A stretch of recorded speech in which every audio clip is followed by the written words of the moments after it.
Hello students, I welcome you to this online classes.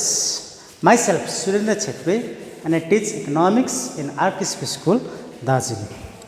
So today we are again back with the second class in economics, and our topic of discussion for today is concept of elasticity. So last क्लासमा हामीले demand भन्ने कुरो बुझेको थियौं, factors affecting demand भन्ने कुरो बुझेको थियौं है, shift of demand, movement of demand भन्ने कुरोहरु बुझेको थियौं र आज चाहिँ हामी third chapter concept of elasticity गर्नेछौं। र यो च्याप्टर गर्नुभन्दा अगाडि हामीलाई धेरैवटा इकोनोमिक टर्म्स अथवा इकोनोमिक चीजहरुको हामीले के पर्नेछ, आवश्यक कन्सेप्ट्सहरुको आवश्यक पर्नेछ र त्यो कन्सेप्टहरु यो च्याप्टर सुरु गर्नुभन्दा अगाडि म तिमीहरुलाई त्यो बताउने छु। र सबभन्दा पहिला म तिमीहरुलाई I will teach you the concept of substitute goods and complementary goods. Okay, so what are substitute goods? Those goods which can be used in place of one another are called substitute goods. Example tea and coffee. Okay, यो भनेको चाहिँ के हो भन्दाखेरि those goods, त्यो गुडहरु जसलाई चाहिँ एक अर्काको एक्सचेन्ज अथवा एक अर्काको साटोमा चलाउन सकिन्छ त्यसलाई चाहिँ के भनिन्छ, सब्स्टिट्युट गुड्स। र किन चलाउन सकिन्छ सब्स्टिट्युट गुड्सलाई एक अर्काको साटोमा एक्सचेन्जमा किन चलाउन सकिन्छ भन्दाखेरि किनभने त्यो दुईटा गुड्सले अलमोस्ट के दिन्छ, सेम स्याटिस्फ्याक्सन दिन्छ। त्यही कारण चाहिँ त्यो गुड्सहरुलाई चाहिँ एक अर्काको साटोमा एक्सचेन्जमा के गर्न सकिन्छ, चलाउन सकिन्छ। एउटा गुड नहुँदा त्यसको साटोमा अर्को त्यसको सब्स्टिट्युटले के गर्न सकिन्छ, चलाउन सकिन्छ। For example tea and coffee, substitute गुड्सको सबभन्दा बेस्ट एक्जाम्पल के छ, टी एन्ड कफी। ओके, अब हेरौ है त, टी एकपट्टि के छ, कफी। टी र कफीलाई किन सब्स्टिट्युट गुड्स भनिन्छ? ओके, हामी टी कफी पिउँछौँ, एउटा सर्टेन अमाउन्ट अफ स्याटिस्फ्याक्सन पाउँछौँ, हो कि? हामी त्यो थकाइ मेटाउनको लागि मोस्टली टी एन्ड कफी के गर्छौँ, कन्ज्युम गर्छौँ। ओके, र सपोज तिमीहरूलाई टी खानु मन लाग्यो, ओके, र तिमीहरू कुनै बजारको एउटा टी अथवा कफी पाउने ठाउँमा तिमीहरू गयौ, ओके, र तिमीहरूलाई टी खान मन लाग्यो, टी पिउन मन लाग्यो, ओके, र सपोज तिमीहरूले त्यो दोकानमा टी पाएन अरे, त्यहाँनिर के छ अरे, कफी मात्र छ भनेपछि तिमीले के गर्न सक्छौ भन्दाखेरि टीको साटोमा, टीको एक्सचेन्जमा टी नभएको खण्डमा के पिउन सक्छौ, कफी। किन सक्छौ? किनभने यो दुईटाले अलमोस्ट के दिन्छ, same satisfaction, almost same satisfaction. Okay, so this types of goods are called substitute goods. दुईटा गुड्स जसले चाहिँ अलमोस्ट सेम स्याटिस्फ्याक्सन दिन्छ र जसलाई चाहिँ एक अर्काको साटोमा एउटा गुड नहुँदा अर्कोलाई एक्सचेन्ज गरेर चलाउन सकिन्छ, त्यस्तो गुड्सलाई चाहिँ के भनिन्छ, substitute goods. I hope you understood substitute goods. So next we will move on to complementary goods. Okay, अब कम्प्लिमेन्टरी गुड्स भनेको के हो त? यो तिमीले सुनेको होला है, र अब हामी हेरौँ है त, अब के हो। Those goods which can be jointly consumed, which are jointly consumed and the use of one good becomes useless without the use of another good are called complementary goods. Example, bat and ball, car and petrol, etc. थुप्रै छ, तिमीहरूलाई दुईटा example दिइरहेको छु। Okay, र complementary goods भनेको के हो भन्दाखेरि कम्प्लिमेन्टरी गुड्स दुईटा हुन्छ। ओके, दुईटा गुड्स जसले चाहिँ के गरिन्छ, जोइन्टली कन्ज्युम गरिन्छ र दुईटा गुटमा, त्यो जोडीमा दुईटामा एउटा पनि एब्सेन्ट छैन भने अर्को गुड के हुन्छ, युजलेस हो। यस्तो गुडलाई चाहिँ के भनिन्छ, कम्प्लिमेन्टरी गुड्स। कम्प्लिमेन्टरी गुड्स चाहिँ त्यो गुड्स हो, दुईटा गुड हुन्छ जसलाई चाहिँ के गर्नुपर्छ, जोइन्टली कन्ज्युम गर्नुपर्छ। ओके, एउटा खालि कन्ज्युम गरेर भएन, एउटा कन्ज्युम गर्नुको लागि अर्कोको एकदमै आवश्यकता पर्नेछ, त्यस्तो गुड्सलाई के भन्छ, complementary goods. Example car and petrol. Okay, car र पेट्रोल के हो, कम्प्लिमेन्टरी गुड्स छ, कार पेट्रोल। यसलाई हामीले के गर्नुपर्छ जोइन्टली कन्ज्युम गर्नुपर्छ हामीले कार खाली चलाउँछु भनेर हुँदैन अथवा पेट्रोल खाली चलाउँछु भनेर हुँदैन सपोज तिमीहरुकोमा कार छ तर कार त छनु त छ तर पेट्रोल छैन भने तिमीहरुको कार के हुन्छ युजलेस अथवा तिम्रोमा पेट्रोल छ पेट्रोल खाली भएर हुँदैन तिमीलाई के चाहिन्छ कार चाहिन्छ भनेपछि यो दुईटा गुडलाई चाहिँ जोइन्टली कन्ज्युम गर्नुपर्छ र यो दुईटा गुडमा कुनै एउटा एब्सेन्ट छ कार भएर पेट्रोल छैन भने कार के हुन्छ युजलेस ओके र यस्तो गुड्सलाई चाहिँ के भन्छ कम्प्लिमेन्टरी गुड्स त्यसरी नै अर्को एक्जाम्पल म दिन्छु ब्याट एन्ड बल ब्याट र बलमा हामी के देख्छौँ तिमीलाई क्रिकेट खेल्न मन लाग्यो ओके क्रिकेट खेल्न मन लाग्यो तर मन लागेर तिमीले ब्याट र बल ल्यायो तर ब्याट खाली ल्याएर भएन तिमीले ब्याट ल्यायो बल ल्याएन भने के हुन्छ युजलेस अथवा तिमीले बल ल्यायो तिमीमा ब्याटै छैन भने के हुन्छ युजलेस सो यस्तो गुड्स जसलाई चाहिँ जोइन्टली कन्ज्युम गर्छ र दुईटा गुड्स जसलाई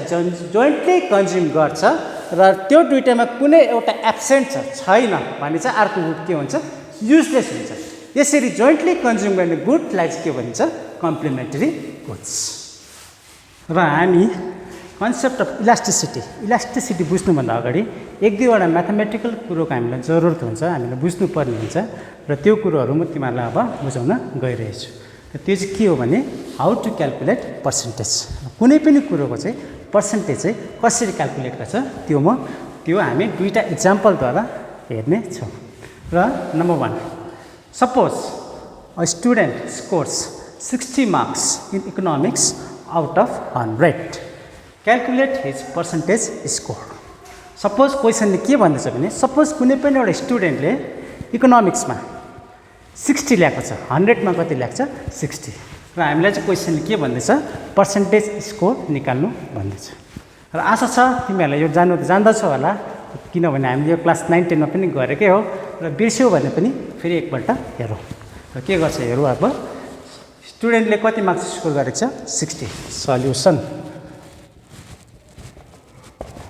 उसले मार्क्स कति गरेको छ score 60 score marks equal to 60 र उसको टोटल मार्क्स कति छ 100 टोटल मार्क्स इक्वल टु 100 र यसको हामी पर्सेन्टेज चाहिँ कसरी निकाल्छौँ भने यसको एउटा फर्मुला छ फर्मुला चाहिँ के हो भन्दाखेरि scored marks divided by total marks into 100%. Okay. र हेरौँ हामी कति निक्लिँदो रहेछ स्कोर्ड मार्क्स कति छ 60 र टोटल मार्क्स कति छ डिभाइडेड बाई 100 इन्टु 100%. र म्याथमेटिक्समा हामी के देख्छौँ भन्दा यो माथिको 100 र मुनिको 100 के हुन्छ क्यान्सल र कति पर्सेन्टेज आउँछ हाम्रो 60%. भनेपछि त्यसै कारण उसले कति स्कोर गरेको छ 60%. त्यसरी नै हामी नेक्स्ट इक्जाम्पल पनि हेर्छौँ. नेक्स्ट इक्जाम्पल चाहिँ यो माथिको इक्जाम्पलभन्दा अलिकति एडभान्स छ र यस्तोमा चाहिँ कसरी गर्नुपर्ने हामी त्यो हेर्नेछौँ. Number 2 the demand for potato in a certain grocery store increases from 20 kg to 30 kg. Calculate the change in demand for potato. Okay. र कुनै पनि एउटा ग्रोसरी स्टोरमा पोटाटोको डिमान्ड चाहिँ 20 kg देखि 30 kg मा के भयो अरे बढ्यो. डिमान्ड चाहिँ 20 kg देखि 30 kg बढ्यो. हामीलाई चाहिँ के भन्दैछ यसको चेन्ज यसको पर्सेन्टेज चेन्ज चाहिँ कति आयो कति हुन्छ भनेर सोध्दैछ र हामी यो कसरी गर्छौँ हेर्नु. ओके यहाँ क्वेसनमा के देख्छौँ demand for potato in a certain grocery store increases from 20 kg to 30 kg. Okay नै हेर पहिला कति थियो 20 kg र बादमा बढेर कति भयो 30 kg. ओके सल्युसन फर्स्ट कति छ initial demand equal to 20 kg. Okay र फाइनल डिमान्ड कति छ बढेर कति भएको छ 30 kg. Final demand equal to 30 kg. Okay र यसमा चाहिँ हामी पर्सेन्टेज कसरी लेख्छौँ भन्दाखेरि कसरी निकाल्छौँ भने यसलाई चाहिँ हामी अर्को फर्मुलाले हेर्छौँ. त्यो चाहिँ के हो अब हेर्नेछौँ. Okay therefore percentage change in demand equal to formula cha change in demand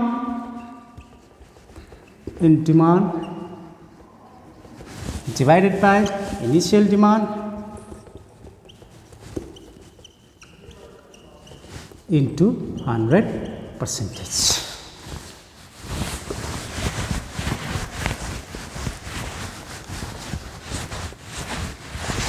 Okay, formula के छ percentage change in demand equal to change in demand divided by initial demand into 100%.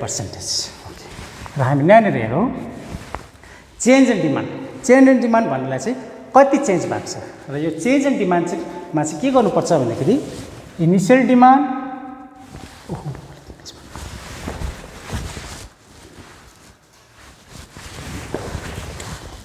र यो चेन्ज इन डिमान्डमा चाहिँ के गर्नुपर्छ भन्दाखेरि final demand minus initial demand divided by initial demand into 100%. Okay, र हाम्रो फाइनल डिमान्ड कति छ 30 kg 30 माइनस इनिशियल डिमान्ड कति छ 20 kg divided by initial demand कति छ 20 into 100% equal to 30 minus 20 10 divided by 20 into 100%. र हामीले यहाँनिर क्यान्सलेसन गर्दा 20 र 100 क्यान्सल हुन्छ 21 जा 20 25 जा 100 10 into 5 equal to 15%. हाम्रो मार्केटमा डिमान्ड कति चेन्ज भएको रहेछ 15%. र इलास्टिसिटी बुझ्नुभन्दा अगाडि हामीले अझै एक दुईवटा कुरोको जरुरत पर्छ र त्यो कुरोहरू चाहिँ के हो भन्दा फ्याक्टर्स एफेक्टिङ डिमान्ड र हामीले प्रिभियस क्लासेसमा हेरिसकेका छौँ फ्याक्टर्स एफेक्टिङ डिमान्डमा थुप्रै फ्याक्टर्स थियो र अहिले कन्सेप्ट अफ इलास्टिसिटीमा चाहिँ हामीलाई यो तीनवटा फ्याक्टर चाहिँ एकदमै जरुरी छ र त्यही भएर चाहिँ हामी यो फ्याक्टर्सहरूलाई हेर्नेछौँ र त्यो फ्याक्टर्सहरू चाहिँ के हो भन्दाखेरि चाहिँ number 1 income number 2 price and number 3 price of other goods substitutes and complements र हामीले ल अफ डिमान्ड अथवा डिमान्ड च्याप्टरमा हामीले हेरिसकेको थियौँ इन्कम चेन्ज हुँदा के हुन्थ्यो डिमान्ड पनि चेन्ज हुन्थ्यो कुनै गुड्सको इन्कम इन्क्रिज हुँदा डिमान्ड बढ्थ्यो र कतिवटा गुड्सको के हुन्थ्यो इन्कम इन्क्रिज हुँदाखेरि डिमान्ड घट्थ्यो त्यसरी नै प्राइस चेन्ज हुँदा पनि के हुन्छ डिमान्ड चेन्ज भइरहेको हुन्छ र प्राइस चेन्ज हुँदा कस्तो प्रकारले चेन्ज हुन्छ भन्दाखेरि चाहिँ प्राइस बढ्दा कुनै पनि कमोडिटीको डिमान्ड घट्छ र प्राइस घट्दाखेरि कुनै पनि कमोडिटीको डिमान्ड बढ्नेछ र त्यसरी नै number 2 factor is prices of other goods prices of other goods भन्नाले चाहिँ सब्स्टिट्युट्स एन्ड कम्प्लिमेन्ट्स र सब्स्टिट्युट्स र कम्प्लिमेन्ट्स हामीले हेरिसकेको छौँ सब्स्टिट्युट भनेको के हो भन्दाखेरि जुन चाहिँ गुड चाहिँ एक अर्कासँग सब्स्टिट्युट गर्न सकिन्छ त्यसलाई चाहिँ के भनिन्छ substitute for example tea and coffee र सब्स्टिट्युटमा पनि हामीले के देख्छौँ भन्दाखेरि चाहिँ टी र कफी सब्स्टिट्युट हो तर कोही बेला हामी के देख्छौँ भने कफीको दाम चेन्ज हुँदा टीको डिमान्डमा पनि चेन्ज आउँछ अथवा टीको दाम चेन्ज हुँदा कफीको डिमान्डमा पनि के हुन्छ चेन्ज आउँछ र कम्प्लिमेन्टमा पनि त्यसै गरी कम्प्लिमेन्ट गुड्सको इक्जाम्पल कार एन्ड पेट्रोल र पेट्रोलको दाम चेन्ज हुँदा कारको डिमान्डमा चेन्ज आउँछ र कारको दाम चेन्ज हुँदा पेट्रोलको डिमान्डमा चेन्ज आउँछ एन्ड र हो यो कुरोहरूलाई चाहिँ लिएर चाहिँ हामी के गर्नेछौँ कन्सेप्ट अफ इलास्टिक च्याप्टर सुरु गर्नेछौँ र त्यो सुरु गर्नुभन्दा अगाडि अझै एउटा कुरो हामीले हेरिसकेको थियौँ पहिला ल अफ डिमान्ड र ल अफ डिमान्ड हामीले एउटा सिम्पल म्याथमेटिकल इक्वेसनद्वारा हेरेको थियौँ पहिलो क्लासमा र त्यो चाहिँ के हो भन्दा demand is inversely proportional to price यो इक्वेसनले चाहिँ के देखाउँछ भन्दाखेरि demand is inversely proportional to price भन्नुको मतलब यहाँ के देख्छौँ भने यहाँ प्राइस जति बढ्छ डिमान्ड घट्छ अनि प्राइस जति घट्छ डिमान्ड बढ्छ Now finally we move into our today's main topic that is concept of elasticity र इलास्टिसिटी भनेको चाहिँ के हो त नर्मल वर्ड्स नर्मली इलास्टिसिटीलाई के बुझिन्छ तन्किनु हैन जसलाई पनि सोध्यो भने इलास्टिसिटी भने के हो इलास्टिक भने के हो भन्दा तन्किनु भन्छ जसले पनि त्यही भन्छ प्राय जस्तो त्यही रेस्पोन्स आउँछ हैन तर इकोनोमिक्समा चाहिँ इलास्टिसिटी भने के हो भन्दाखेरि चाहिँ response of demand or supply to the change in factors of demand or supply response भन्दा चाहिँ के भन्दाखेरि डिमान्डको फ्याक्टर्स थाहा छँदैछ हामीले देखेकै छौँ इन्कम छ हैन प्राइस अफ अदर गुड्स र यो इन्कम प्राइस अथवा price of other goods change हुँदा डिमान्डले कस्तो रेस्पोन्स देखाउँछ त्यसलाई चाहिँ के भनिन्छ इकोनोमिक्समा इलास्टिसिटी सपोज प्राइस बढ्दाखेरि डिमान्डले कस्तो व्यवहार देखाउँछ कस्तो रेस्पोन्स देखाउँछ डिमान्ड कतिको बढ्छ अथवा डिमान्ड कतिको घट्छ अथवा इन्कम चेन्ज हुन्छ डिमान्ड कतिको घट्छ अथवा कतिको बढ्छ त्यो कुरोलाई चाहिँ हामी इकोनोमिक्समा के भनिन्छ इलास्टिसिटी र तिमीहरूको सिलेबसमा चाहिँ इम्पोर्टेन्ट के छ भन्दाखेरि एचएस सिलेबसमा चाहिँ इलास्टिसिटी अफ डिमान्ड ओके र इलास्टिसिटी अफ डिमान्ड भनेको चाहिँ के हो भन्दाखेरि the percentage change in demand due to percentage change in factors of demand is called elasticity of demand. Okay. The factors of demand na price, income अथवा price of other goods. Price change हुन्छ demand कतिको change हुन्छ price बढ्दा demand कतिको बढ्छ हुनसक्छ price बढ्दा demand बेसी बढ्नु पनि नसक्ला अथवा डिमान्ड चेन्ज पनि नहोला प्राइस घट्दा डिमान्ड बढ्नु पनि नसक्ला अथवा घट्नु पनि नसक्ला जस्तोको त्यस्तै बस्नु पनि सक्ला हो यो कुरालाई चाहिँ के भन्छ इकोनोमिक्समा इलास्टिसिटी अफ डिमान्ड र म्याथमेटिकली इलास्टिसिटी अफ डिमान्ड चाहिँ के कसरी लेख्न सकिन्छ भन्दाखेरि elasticity of demand equal to percentage change in demand divided by percentage change in factors of demand यो चाहिँ भयो mathematical equation for elasticity of demand र हामी इलास्टिसिटी एउटा सिम्पल इक्जाम्पलद्वारा बुझ्ने कोसिस गर्छौँ इलास्टिसिटी अफ डिमान्डलाई र त्यो इक्जाम्पल चाहिँ हामी के लिन्छौँ पोट्याटो सपोज पोट्याटो मार्केटमा के छ अरे पोट्याटो र एकपट्टि हामी लिन्छौँ प्राइस र एकपट्टि लिन्छौँ डिमान्ड ओके र सपोज इनिसियल पहिला प्राइस कति छ अरे ₹10 र प्राइस ₹10 हुँदा मार्केटमा पोट्याटोको डिमान्ड कति छ 20 kg र सपोज प्राइस बढ्यो अचानक प्राइस बढ्यो पोट्याटोको बढेर कहाँ पुग्यो ₹12 पहिला 10 थियो बढेर कहाँ पुग्यो 12 र प्राइस ₹12 हुँदा प्राइस बढ्दा ल अफ डिमान्डले के भन्छ प्राइस बढ्दाखेरि कमोडिटीको प्राइस घट्छ कमोडिटीको डिमान्ड घट्छ र प्राइस बढ्यो अब के हुन्छ कमोडिटीको डिमान्ड घट्छ र पहिला पोट्याटोको डिमान्ड कति थियो 20 kg र अब घटेर कहाँ पुग्यो 10 kg घट्यो र हामीले के देख्दैछौँ भन्दाखेरि चाहिँ पोट्याटोको प्राइस ₹10 देखि ₹12 भएको छ बढेर कति पर्सेन्टले बढेको छ 20% र यहाँनिर हामी के देख्छौँ भन्दाखेरि पोट्याटोको डिमान्ड पहिला 20 kg थियो र अहिले प्राइस बढेर कति भएको छ 10 kg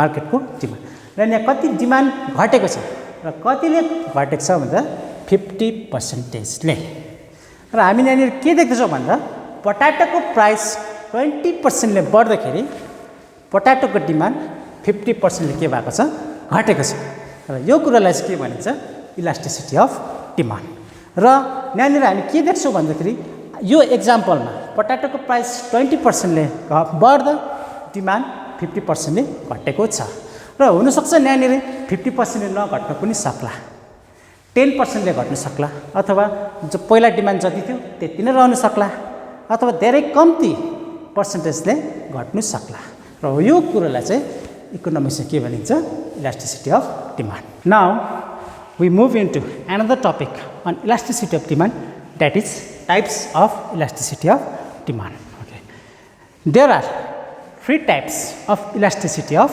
demand they are number 1 income elasticity of demand number 2 price elasticity of demand and number 3 cross price elasticity of demand so we will discuss these 3 types of elasticity one by one. So, number 1 we will discuss on income elasticity of demand. र income elasticity of demand भनेको चाहिँ के हो भन्दाखेरि the percentage change in demand of a commodity due to 1% change in income other things remaining the same is called income elasticity of demand. Okay. Income elasticity of demand भनेको के हो भन्दाखेरि तीनवटा फ्याक्टर्समा प्राइस, इन्कम अनि price of other गुड्समा दुईटा factors change भएको छैन। Price, income र प्राइस अफ अदर गुड्समा दुईटा फ्याक्टर चेन्ज भएको छैन। प्राइस र price of other goods change नभइकन कन्ज्युमरको इन्कम चेन्ज हुँदा उसको डिमान्ड कतिको चेन्ज हुन्छ, कस्तो प्रकारले चेन्ज हुन्छ, त्यो कुरालाई के भनिन्छ? Income elasticity of demand. र यसमा हामी के देख्छौँ भन्दाखेरि चाहिँ हुनसक्छ कन्ज्युमरको इन्कम बढ्यो अरे र उसको डिमान्ड बेसी नबढ्नु पनि सक्ला, अथवा डिमान्ड बढ्दै नबढ्नु पनि सक्ला, अथवा अलिकति खालि बढ्नु पनि सक्ला। र यही कुरालाई चाहिँ के भनिन्छ? Income elasticity of demand. र इन्कम इलास्टिसिटी अफ डिमान्डलाई हामी म्याथमेटिकली कसरी लेख्छौँ भन्दाखेरि चाहिँ mathematically income elasticity of demand चाहिँ कस्तो हुन्छ भन्दाखेरि चाहिँ सपोज कुनै पनि कमोडिटी छ अरे एउटा, र त्यो कमोडिटी चाहिँ के अरे? एक्स अरे। त्यो कमोडिटी के अरे? एक्स। एक्स भन्नाले जे पनि हुनसक्छ, potato, jeans, sugar, tea, anything, जे पनि हुनसक्छ, कार, पेट्रोल, जुनै पनि कमोडिटी हुनसक्छ। Let the commodity be X. Therefore income इलास्टिसिटीलाई चाहिँ हामी कसरी देख्छौँ? इआई, ई त्यसको मुनिपट्टि I. Income elasticity of demand is equal to percentage change in demand for x, percentage change in demand for x divided by percentage change in income of a consumer. र हामी यसलाई कसरी लेख्न सक्छौँ भन्दा percentage change in demand for x लाई delta X by x. यो delta भनेको चाहिँ चेन्ज हो, चेन्ज इन डिमान्ड, र एक्स भनेको चाहिँ initial demand. percentage change in demand for x delta x by x into 100 divided by percentage change in income of a consumer. र percentage change in income of a consumer लाई कसरी लेख्न सक्छौँ भन्दा delta M by am. इकोनोमिक्समा इन्कमलाई कसरी denote गर्छ भन्दाखेरि am, इन्कमलाई एमले denote गर्छ। डेल्टा एम भनेको change in income divided by initial income into 100। र हामीलाई के देख्छौँ भन्दाखेरि यो 100 र यो 100 क्यान्सल हुन्छ, यो र यो क्यान्सल, र फाइनली रहन्छ delta X by X divided by delta M by M. यहाँनिर हामी अझ के देख्छौँ भन्दाखेरि डेल्टा एक्स बाई एक्स यो धर्काले के बताउँछ? Divided by delta M by M. र म्याथमेटिक्समा हामी के गर्छौँ भन्दाखेरि डेल्टा एक्स बाई एक्स यो डिभाइडलाई हामी मल्टिप्लाई गर्छौँ, र मल्टिप्लाई बनाउँदाखेरि के गर्नुपर्छ? उल्टा into M by delta M. र फाइनली यसलाई हामीले कसरी लेख्न सक्छौँ? डेल्टा एक्स, यसको मुनि यो डेल्टा एमलाई लेखिदिउँ र into M by X. This is the formula for income elasticity, र त्यसलाई हामी कसरी देखाउँछौँ? EFI. Therefore formula for income elasticity of demand is equal to delta x by delta m into m by x. Now we will discuss another type of elasticity, that is number 2, price elasticity of demand. Okay. र price elasticity of demand भनेको चाहिँ के हो भन्दाखेरि the percentage change in demand for a commodity due to percentage change in its own price is called own price elasticity of demand. It is called direct or own price elasticity of demand. Okay. Own price elasticity भनेको चाहिँ के हो भन्दा कुनै पनि commodity छ, you can think of any commodity, कुनै पनि कमोडिटीको आफ्नै प्राइस चेन्ज हुँदाखेरि त्यो कमोडिटीको डिमान्ड कस्तो प्रकारले चेन्ज हुन्छ त्यसलाई नै चाहिँ के भन्छ हामी? Own price elasticity of demand. For example potato, एउटा कमोडिटी पोट्याटोको प्राइस एउटा सर्टेन प्राइस छ अरे र मार्केटमा त्यसको सर्टेन डिमान्ड छ अरे।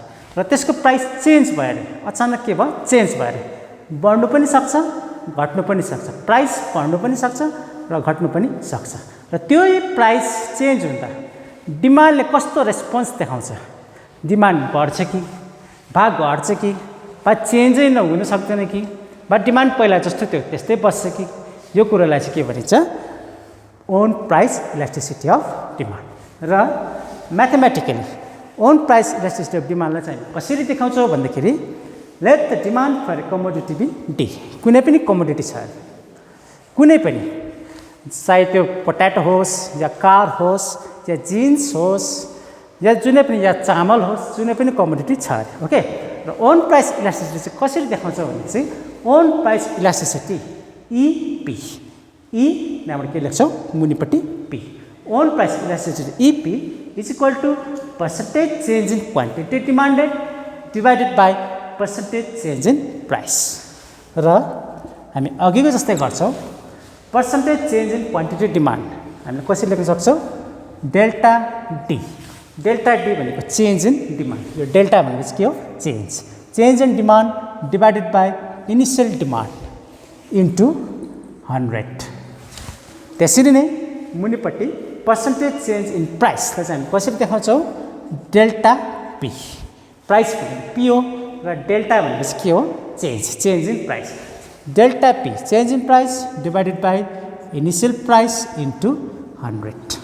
र यहाँ हामीले के देख्छौँ भन्दा अघिकै जस्तो यो माथिको 100 र मुनिको 100 के हुन्छ, क्यान्सल आउट, र उब्रियो हाम्रोमा delta D by D divided by delta P by P. र फेरि अघि जस्तो गर्छौँ, delta D by D divided by delta P by P. र अब यो डिभाइडलाई के गर्नु पऱ्यो, मल्टिप्लाई, र मल्टिप्लाई पार्दाखेरि यसलाई हामी के गर्नेछौँ, उल्टा into P by delta P.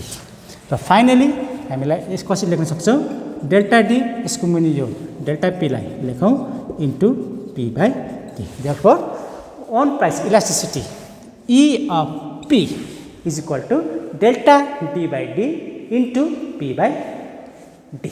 This is the formula for own price elasticity of demand. Now we will move into another topic on elasticity, on type of elasticity, that is cross price elasticity of demand. So what is cross price elasticity of demand? Okay, let us first check the definition. पहिला हामी definition हेर्छौँ, त्यहाँदेखि त्यसलाई हामी बुझ्ने कोसिस गर्नेछौँ। Okay, cross price elasticity of demand, the percentage change in demand for one commodity due to percentage change in the price of other commodity is called cross price elasticity of demand. It is applicable in the case of substitutes and complementary goods. र cross price elasticity भनेको के हो भन्दाखेरि, cross price elasticity चाहिँ दुईटा टाइपको गुडमा applicable छ, that is substitute good and complementary goods. र सब्स्टिट्युट गुड भनेपछि के हो भन्दाखेरि दुईटा गुड्स जसलाई चाहिँ एक अर्कामा सब्स्टिट्युट गर्न सकिन्छ अनि इक्वल लेभल अफ सेटिस्फ्याक्सन पाउँछ, त्यो गुडलाई चाहिँ के भनिन्छ, substitute good. For example tea and coffee, tea and कफीमा हामीले के देख्छौँ, टी छैन भने कफी खाँदा पनि त्यही सेटिस्फ्याक्सन पाउँछ, र कफी छैन टी पिउँदाखेरि पनि के पाउँछ, त्यही सेटिस्फ्याक्सन पाउँछ। यो दुईटा गुड एक अर्कामा के गर्न सक्छ, सब्स्टिट्युट गर्न सकिन्छ, एउटाको साटोमा अर्कोलाई युज गर्न सकिन्छ, त्यस्तो गुड्स चाहिँ के भनिन्छ, सब्स्टिट्युट गुड्स। ओके, र कम्प्लिमेन्टरी गुड्स भनेपछि के हो भन्दाखेरि दुईटा goods which is jointly consumed and the use of one good becomes almost useless without the use of another good are called complementary goods. Complementary good भनेपछि के हो भन्दा दुईटा गुड जसलाई चाहिँ के गरिन्छ, जोइन्टली कन्ज्युम गरिन्छ र एउटा गुडको युज चाहिँ अर्को गुड बिना चाहिँ के रहन्छ, अधुरो रहन्छ, त्यस्तो गुडलाई चाहिँ हामी के भन्छ, complementary goods. For example complementary गुड्सको example के हुन सकिन्छ, कार एन्ड पेट्रोल। कार र पेट्रोल दुईटा गुड छ। ओके, र यो दुईटा गुडलाई के गर्छ, हामी जोइन्टली कन्ज्युम गर्छ। कार चलाउँदाखेरि पेट्रोल हाल्नै पर्छ, हो कि होइन, र यो दुईटा गुड एक अर्का बिना अधुरो छ। सपोज कार छैन भने पेट्रोलको कामै छैन, र फेरि पेट्रोल छ कार छैन भने के हुन्छ, कामै छैन पेट्रोलको, अथवा कार छ पेट्रोलै छैन भने कारको के छ कामै छैन। यस्तो गुडलाई चाहिँ के भनिन्छ कम्प्लिमेन्टरी गुड्स। ओके, र क्रस प्राइस इलास्टिसिटी भने चाहिँ के हो भन्दा सब्स्टिट्युट र कम्प्लिमेन्टरी गुड्समा the change in the demand for one good due to change in the price of other goods, एउटा गुडको प्राइस अर्को गुडको प्राइस चेन्ज हुँदाखेरि अर्को गुडमा चाहिँ कस्तो फरक पर्छ त्यसलाई चाहिँ हामी के भनिन्छ cross price elasticity of demand. Okay, let us understand with the help of example. Suppose let me take an example of complementary goods. Suppose complementary गुडमा हामी लियौँ कार एन्ड पेट्रोल। ओके, कारलाई हामी केले डिनोट गर्छौँ सी र पेट्रोललाई P, र यो दुईवटा गुड जोइन्टली कन्ज्युम गर्छ। ओके, सपोज पेट्रोलको दाम चेन्ज भएर पेट्रोलको प्राइस के भएर चेन्ज भन्नाले बढ्न पनि सक्छ अथवा घट्न पनि सक्छ। र यो पेट्रोलको दाम चेन्ज हुँदा पेट्रोलको प्राइस चेन्ज हुँदा कारको डिमान्डमा कस्तो फरक आउँछ? पेट्रोलको दाम बढ्दा कारको डिमान्ड घट्नु पनि सक्छ अथवा बढ्नु पनि सक्छ, अथवा कारको डिमान्ड जस्तोको त्यस्तै रहन पनि सक्छ। ओके, अथवा पेट्रोलको दाम घट्दा कारको डिमान्ड के हुनसक्छ बढ्नु पनि सक्छ घट्नु पनि सक्छ, जे पनि हुनसक्छ। के चाहिँ हुन्छ यो पेट्रोलको प्राइस बढ्दाखेरि कारको डिमान्ड कस्तो रेस्पोन्स गर्छ त्यसलाई चाहिँ हामी म्याथमेटिकली मेजर गर्छौँ, र त्यही मेजरमेन्टले चाहिँ के भनिन्छ cross price elasticity of demand. र त्यसरी नै अर्को एक्जाम्पल सब्स्टिट्युट। सब्स्टिट्युट्समा सपोज हामी लियौँ example tea and coffee. Okay, र टी एन्ड कफीमा सपोज कफी फर इक्जाम्पल कफीको दाम बढ्यो भने के हुन्छ हामी के देख्छौँ people will substitute for tea. कफीको दाम महँगो हुन्छ र त्यही कारण मानिसहरू के गर्छ टीमा सब्स्टिट्युट गर्छ, टीलाई कन्ज्युम गर्छ, तर त्यति बेला के हुन्छ टीको डिमान्ड बढ्छ। ओके, त्यसरी नै टीको दाम बढ्यो भने के हुनेछ महँगो हुन्छ।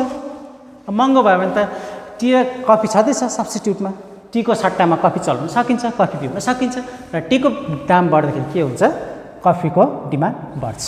ओके, र हामी के देख्दैछौँ भन्दाखेरि एउटा गुडको दाम चेन्ज हुँदा एउटा गुड यो दुईटै केसमा सब्स्टिट्युट र कम्प्लिमेन्टरीमा एउटा गुडको प्राइस चेन्ज हुँदा अर्को गुड्समा के हुन्छ डिमान्डमा पनि फरक हुन्छ, र त्यसलाई नै चाहिँ हामी म्याथमेटिकली मेजर गर्छौँ, र त्यही मेजरमेन्टलाई चाहिँ के भनिन्छ cross price elasticity of demand. Okay, after this now we will move in the mathematical deduction of cross price elasticity of demand. Okay, let there be two goods x and y, duita goods, let there be two goods x and y. It may be substitute, it may be complementary. Substitute ho bhane it may be x may be tea and y may be coffee, and complement ho bhane x may be car and y may be petrol. Okay, let us consider the demand for x. हाम्रो x को demand लाई हेर्छौं यहाँनिर चाहिँ due to change in price of Y, Y को price change हुँदा X को डिमान्डलाई हेर्छौँ कस्तो प्रकारको रेस्पोन्स देखाउँछ त्यसलाई हेर्नेछौँ।